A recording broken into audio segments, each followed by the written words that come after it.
Hello again, this is Adam. So this is, as promised, the video about some of the new items in the Redstone update. As you can see, I have some cool new items that weren't here pre 1.5. And I'm not doing all of the Redstone update today because the item storage, including like hoppers and trap chests, and most of that is quite a lot of stuff, so I'm mainly going to be covering that in a separate episode just because there's a lot of stuff with that. So this is mainly just the new Redstone actual wiring stuff that's available and relating to charges and stuff. So as you can see, I have several new types of pressure plates here.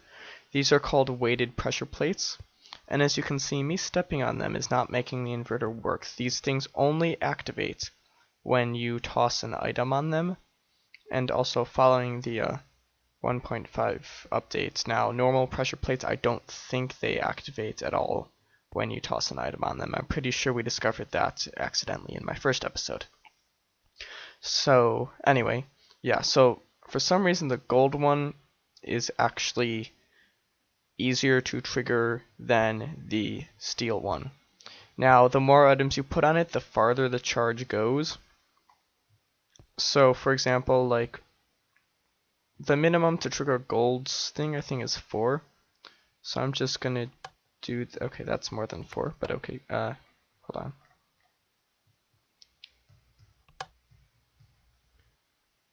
I think it's 4. Okay, it's not 4.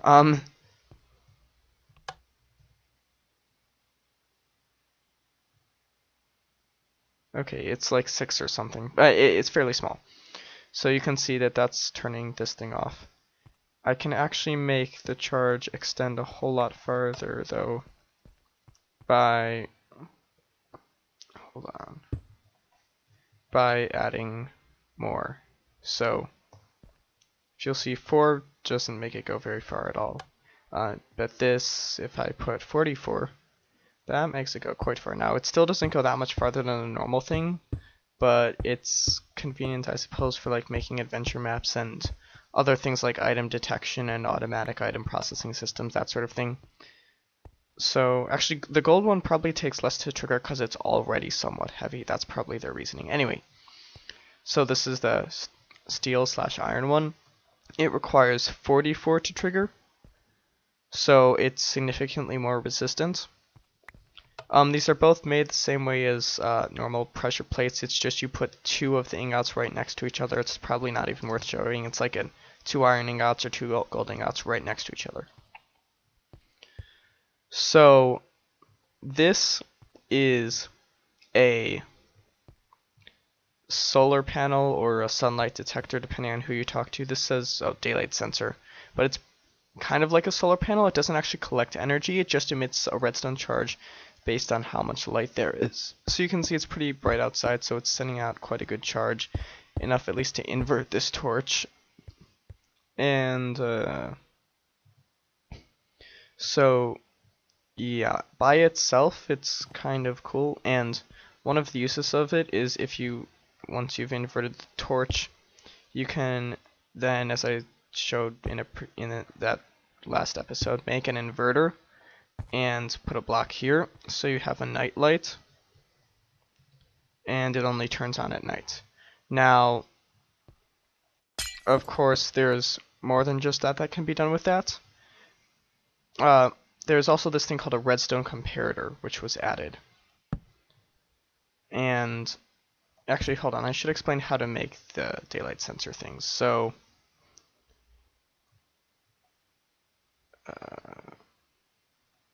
you need some glass, you need some quartz, and you need some wood, which I think I already have. So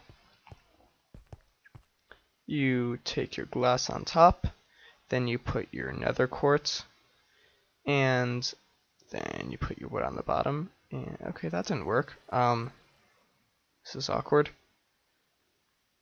Well, okay, so I'll find out at a later time, and I should probably explain more about nether quartz and other nether related stuff in a later episode, but it involves nether quartz. That's all you need to know. So, and then a redstone comparator is a little bit like a redstone repeater, except different. So it has three methods of input, two of which are exactly the same. So inputting from the back is referred to as input A, and anything coming in from the sides is referred to as input B. So for argument's sake, I'm just going to put a redstone torch here and one here. So what it does is it subtracts A from B and outputs C, which is just the front here. In theory, it should do.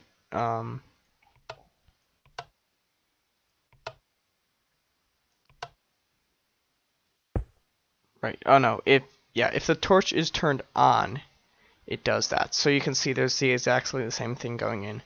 I'm not actually sure what happens if it's turned off.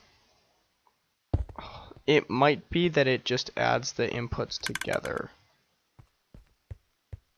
Let's just add enough that okay, it's obviously stopped working there. So now I'm gonna add this, and yeah, I think it might add them together if the torch is one way, and then if it's the other, it subtracts B from A.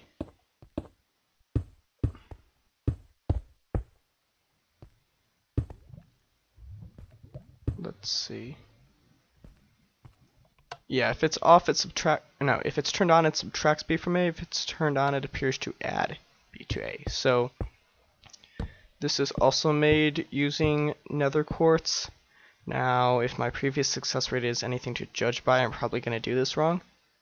But I think you make it something like this, except with nether quartz there. Yeah, okay. So you have a triangle of repeaters, you have your 3 stone, and you have your nether quartz. See, I'm not completely incompetent. Okay. So let me see. And then, so yeah, the comparator can do more than that. That's just the basic wiring function. But it can also, this is going very slightly into item storage, but not really. It can detect, this is more functions of the repeater. It detects if there's items in a chest, if the chest is input A. So I have quite a bit of cobblestone there. So for the charge to go any farther than to the block right in front of it, you need multiple stacks of items there. So it's relatively insensitive to minor changes, but it can still be useful. Like, I have this adjacent block here. As long as there's just one cobblestone here, it'll stay lit up. So it can be useful to just let you know if there's something in a chest, like if you have an item processing system. I'll probably explain those in the next episode, item processing systems. So yeah, anyway, going back to the subtracting B from A thing. See, I have this torch turned on, and I have comparator turned on, and I have a daylight sensor hooked up to it in input A, and a redstone torch 1, 2, 3, 4, I think 12 blocks away. 6, 7, 8, 9. Okay, about 10 blocks away. Anyway, so the torch is obviously outweighing the daylight sensor charge because it's nighttime. And this is another more expensive way to make a night light. The thing I showed you works a bit better, but this is, I mean, there's other uses for comparators, obviously, that I'm not going to go into now just because they're too complicated again for me to comprehend. But this is just something cool you can do if you have more stuff and you want to be able to use it. So if I set the time to 0, this oh no, wait, oh no, the torch is supposed to be on. I think I'm doing something wrong. Oh, wait. No, you subtract the charge of the daylight sensor from the torch. That's what I was doing wrong.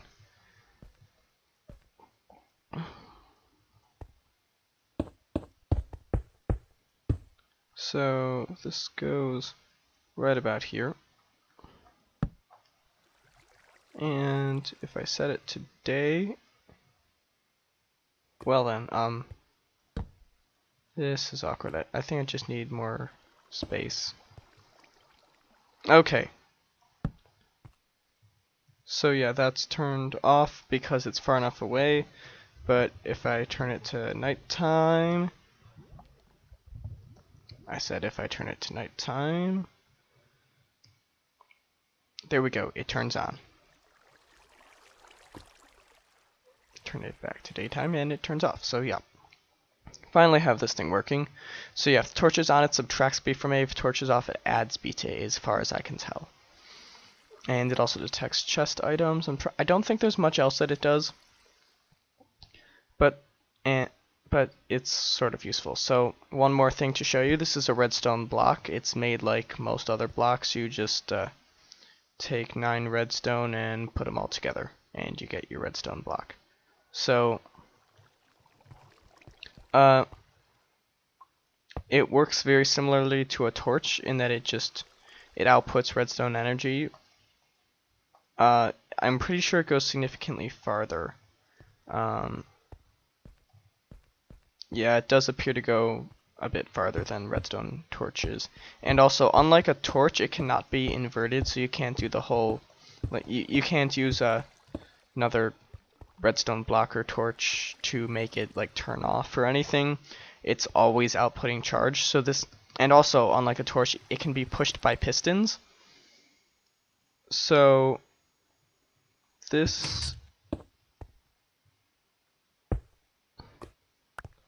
can be somewhat useful. I think the problem is it might activate pistons. Oh no, it doesn't activate a piston if it's on this side, but if it's on any other side it will.